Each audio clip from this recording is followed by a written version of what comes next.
Another loan application po yung pag-uusapan natin ngayon na nagpapautang ng 30,000 pesos. At kung gusto mo ng mabilisang loan application na alam mo na agad yung result kung approve ka or rejected. So dito guys, sa bagong loan application na to, na bagong labas.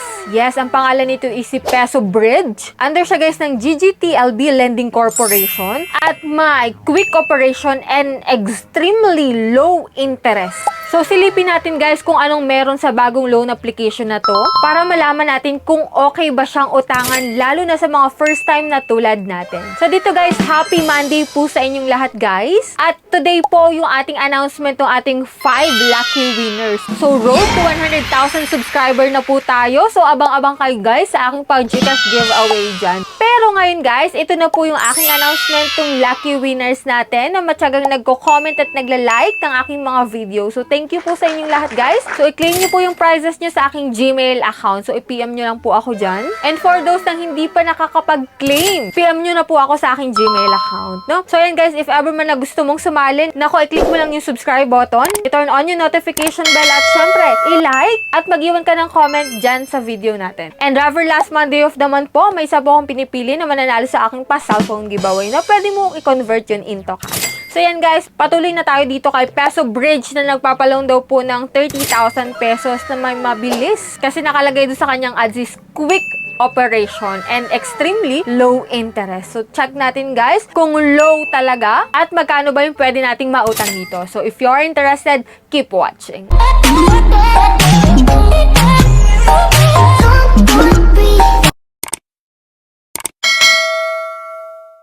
And disclaimer, hindi po tayo agent or promoter nito. So, ngayon ko pa lang po siya itatry para maipakita sa inyo kung okay siyang utangan. And magkano ba yung pwede nating ma-loan dito.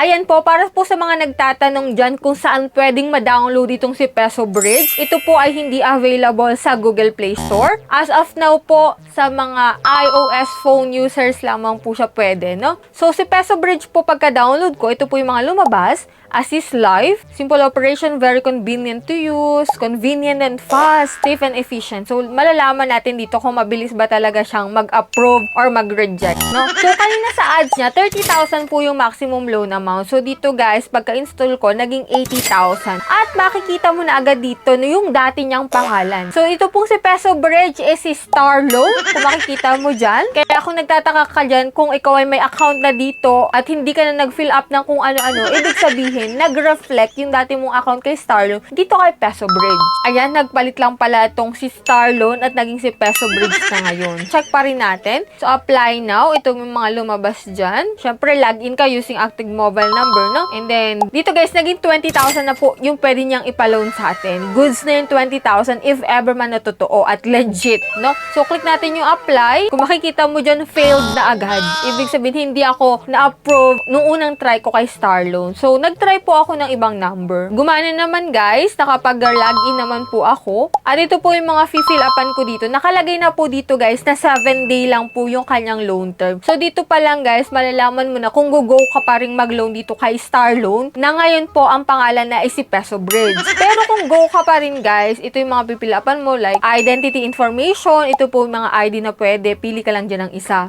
At ito sa personal information, work information, emergency contact, 3 number lang po yung hinihingi nila.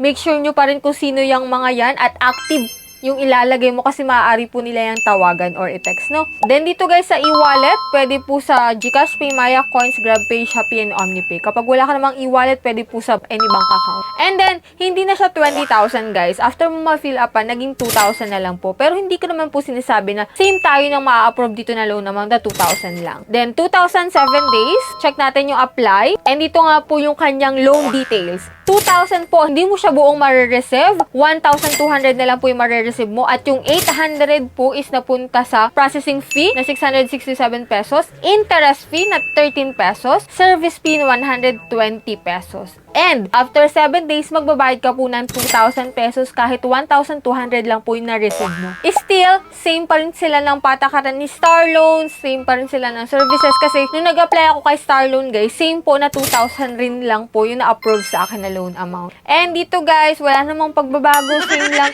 still rejected po yung aking application. If ever man na kayo ay may account na dyan kay Star Loan, magra-reflect po dito kay Peso Bridge. If ever man na gusto mong gumamit ng another number para makapag-register ka ulit, para makapag-try ka ulit, pwede naman po. No? Kasi si Star Loan po is wala na po sa App Store. Si Peso Bridge na yung nakalagay dun, guys. Kaya kung ikaw ay may loan dyan kay Star Loan, kay Peso Bridge na siya magra-reflect. So yan, nakita natin dito na 2,000 lang yung pinapa-approve niya sa akin. 1,200 lang yung ma-receive ko. Hindi ko siya buong makukuha at 7 days lang. So, sa mga gantong loan application, hindi ko siya recommended kasi 7 days lang. Then, napakalaki nung ibinawas, 800 pesos. Tapos, after 1 week, magbabayad ka na agad. O, diba? So, hanap tayo ng mga loan application na pang matagalang bayaran at low interest talaga. Kahit sabihin, doon sa ads niya na may extremely low interest, pero hindi naman guys. So, yan guys, wag agad-agad kayo magkiklik, wag agad-agad kayo mag-i-install or mag-a-apply sa mga loan application na lumalabas na bago dyan. Hanggat hindi nyo pa napapanood yung mga review or hindi nyo pa alam kung magkano ma-receive mo at kung hanggang kailan mo siya babayaran. Yun yung mahalaga na dapat alamin mo muna bago mo applyan yung loan application na yun. So, that's it. Yan lang po yung review natin dito sa bagong loan application na si Peso Bridge na dati pong si Star Loan. So, yan guys, if ever man na may katanungan kayo dito kay Star Loan o Peso Bridge, i-comment nyo lang po dyan sa baba para mabasa ko, no? And that's it. Sa mga hindi pa dyan nakasubscribe, i-click mo na po yung subscribe button, turn on the notification bell para updated ka sa ganitong usapan sa mga bagong loan application na naglalabasan dyan para aware ka na rin sa interest at kung magkano yung mauutang mo. So that's it. Yan lang po muna yung vlog natin and see you on my next vlog.